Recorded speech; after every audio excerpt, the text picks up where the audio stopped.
Hai teman-teman, apa itu regenerasi sel pada kulit?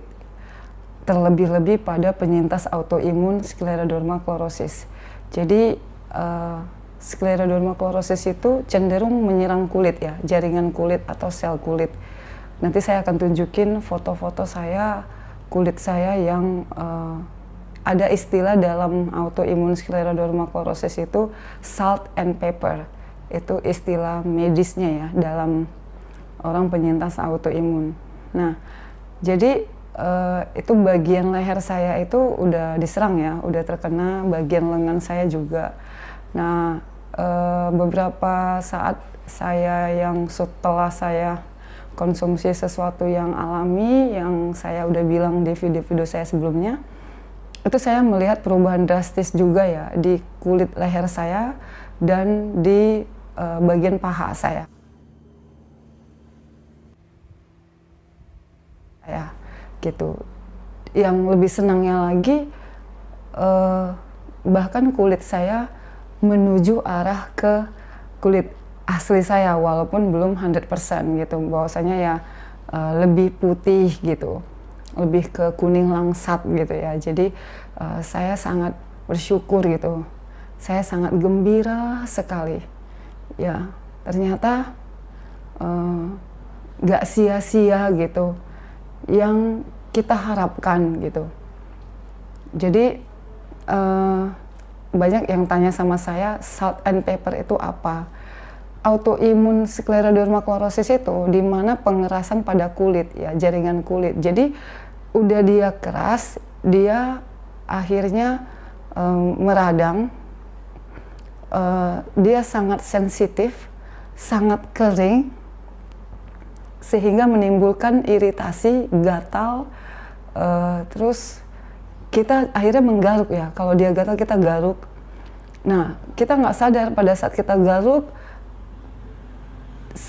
beberapa saat kemudian kita juga nggak lihat, nggak tahu kapan dia bereaksi, sehingga akhirnya muncul butiran-butiran kecil seperti salt itu kan garam ya, pepper.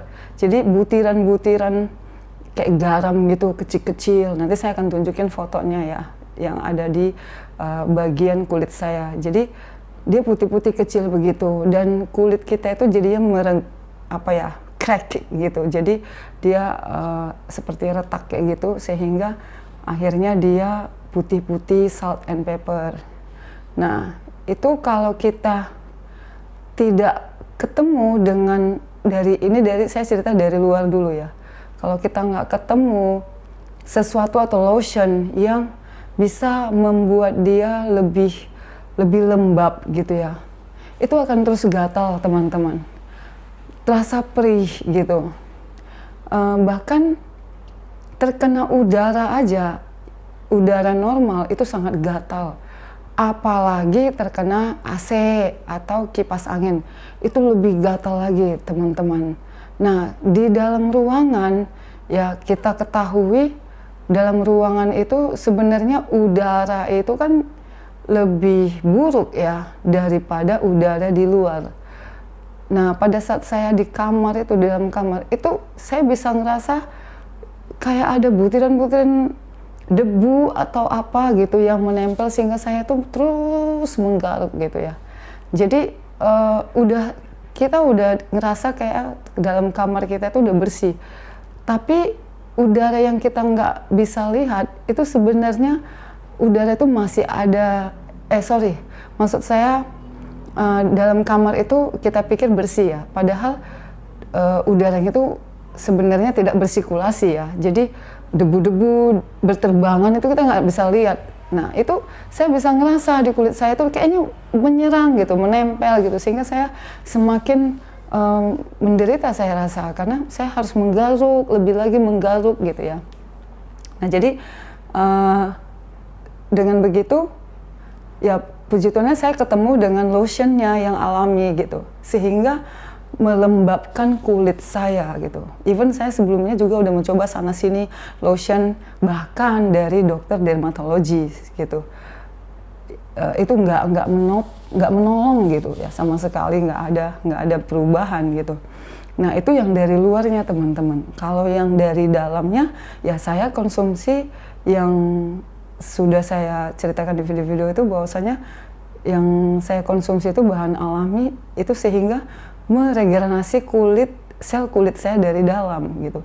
Jadi kita tuh perlu yang namanya bahan alami untuk meregenerasi sel kita setiap hari, everyday, sehingga sel kulit yang telah rusak itu diregenerasi, diciptakan, dihasilkan dalam tubuh kita kulit yang baru, kulit yang lebih sehat gitu. Makanya saya nanti akan tunjukin foto atau video kulit saya yang semakin hari itu semakin lebih cerah gitu. Walaupun nggak seputih saya dulu ya, belum gitu loh, but I believe gitu, saya percaya karena udah ada hasilnya gitu. Jadi saya tinggal menjalani sambil menunggu untuk totally 100% saya pulih gitu ya kulit saya. Jadi dengan kulit saya yang udah mulai menuju ke putih gitu, dan bagian dari punggung saya bahkan sampai ke bagian sore itu saya dada ya, paha, bahkan betis saya itu udah mulai kendur gitu. Dia nggak sekeras yang sebelumnya teman-teman. Bagaimana perasaan kita yang sangat senang keadaan kita seperti itu, dimana kita waktu mengalami autoimun itu kan seluruh tubuh saya tuh keras sekali, nggak bisa dicubit. Itulah skleroderma klorosis itu tadi, dimana jaringan kulit itu dia nggak bisa dicubit teman-teman. Atas tapak tangan saya ini itu pertama kali sebelum saya konsumsi bahan alami itu nggak bisa dicubit, jangankan dicubit, untuk di gimana ya, kayak mau digenggam atau digeser gitu ya. Kulit itu kan kadang-kadang kita bisa kayak sentuh gitu ya, sentuh kayak mau cubit gitu, itu nggak bisa sama sekali. Nah sekarang ini sudah semakin bisa dicubit gitu, semuanya saya pegang. Ada bagian yang mulai dari punggung itu saya sangat senang ya, bahkan punggung belakang saya itu udah clean gitu, saya seneng sekali ya. Bagian paha saya juga gitu, jadi bagian sorry itu saya bagian dalam itu saya udah hampir putih gitu ya. Jadi teman-teman, saya menyampaikan kabar sukacita. Mungkin teman-teman ada yang mengalami penyintas autoimun skleroderma klorosis. Jadi saya sharing apa yang saya alami, apa sukacita yang saya alami ke teman-teman gitu. Kita bisa diskusi gitu ya. Kita bisa saling sharing lewat video yang saya sampaikan ini. Semoga bermanfaat bagi teman-teman gitu. Jadi tetap semangat ya. Saya hanya berbagi bahwasanya pengalaman yang perubahan demi perubahan yang saya alamin itu saya berbagi. Saya ingin jadi berkat, ingin menjadi seseorang yang berguna gitu. Bahwasanya jangan pernah putus asa ya, meskipun di awal saya tuh sangat putus asa, saya hilang pengharapan.